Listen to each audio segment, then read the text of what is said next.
Jabatan Pengangkutan Jalan JPJ akan menggunakan drone berteknologi tinggi untuk memantau kesalahan trafik dari udara sepanjang Ops Hari Raya Aidilfitri.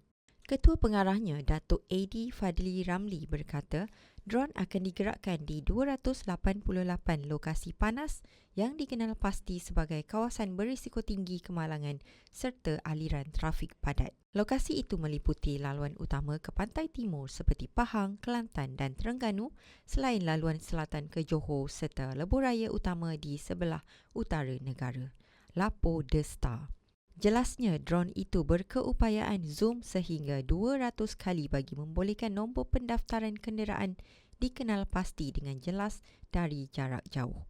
Katanya, semua imej dan rakaman video akan dijadikan bukti sokongan dalam siasatan. Tambah beliau, pemantauan dari udara membolehkan penguatkuasa menilai pergerakan trafik secara lebih menyeluruh.